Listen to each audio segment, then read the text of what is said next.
మానకొండూరు మాజీ ఎమ్మెల్యే రసమే బాలకిషన్ ఇంటిపై కాంగ్రెస్ పార్టీ కార్యకర్తలు దాడి చేయడం పట్ల బీఆర్ఎస్ నాయకులు తీవ్ర ఆగ్రహం వ్యక్తం చేశారు.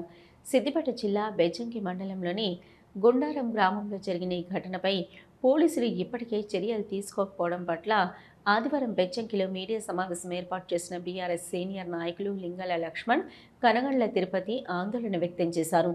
వారు మాట్లాడుతూ 3 రోజుల క్రితం మాజీ ఎమ్మెల్యే రసమే బాలకిషన్ ఇంటిపై దాడి జరిగినప్పటికీ నిందితులను పోలీసులు అరెస్టు చేయకపోవడం ఎంతవరకు సమంజసమని ప్రశ్నించారు.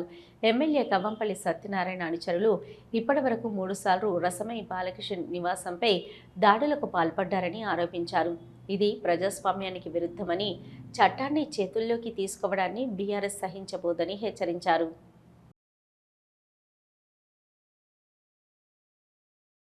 వాళ్ళకి 3 రోజులు అవుతుంది.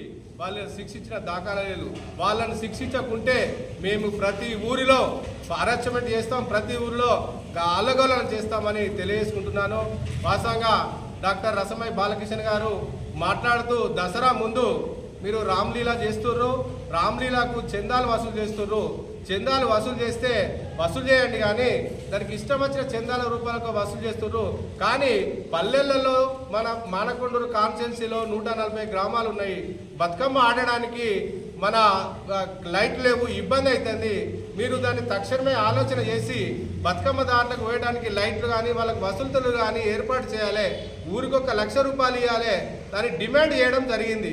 మీరు దాని గురించి రామ్లీలా గురించి పైసలు అవసరం ఉన్నట్టయితే నేను డబ్బులు ఇస్తా, నా చెక్కు రాసిస్తా, మీరు రామ్లీలా చేసుకోర్రి. కానీ ప్రతి విలేజ్కి మాత్రము 1 లక్ష రూపాయల చొప్పున మీరు విరాళం ఇస్తారో, మీరు ప్రభుత్వ నిధులను ఇస్తారో ఏదో చేస్తారు, కానీ మన ప్రజలకు మాత్రము అసౌకర్యం లేకుండా సౌకర్యం కల్పించాలని మాట్లాడితే గౌరవ ఎమ్మెల్యే డాక్టర్ కవ్వంపల్లి సత్యనారాయణ గారు మాట్లాడుతూ పాత్రికా మిత్రుల సాక్షిగా ఇష్టం వచ్చినట్టు పాత్రికలను కూడా అవమానపరిచే విధంగా మాట్లాడినవు.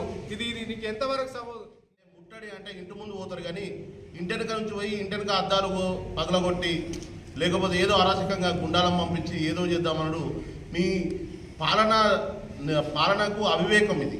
ఎందుకంటే మీరు కాంగ్రెస్ ప్రభుత్వం వచ్చింది, మేము ప్రజలను కాపాడుతాము, లేకపోతే మేము సహనంతో ఉంటాం, అది ఇది అన్నారు. ఈరోజు మీరే ఫస్ట్ మాట్లాడి విలేకరుల సాక్షిగా ఒక విలేకరులను అవమానపరుచుకుంటూ ఒక మాజీ ఎమ్మెల్యేను, ప్రజాప్రతినిధిని విలువ లేకుండా మాట్లాడి తర్వాత ఆయన మీకు మాట్లాడిన దాన్ని మీరు ఎడిట్ చేసి కటింగ్ చేసి పక్కదో పట్టించి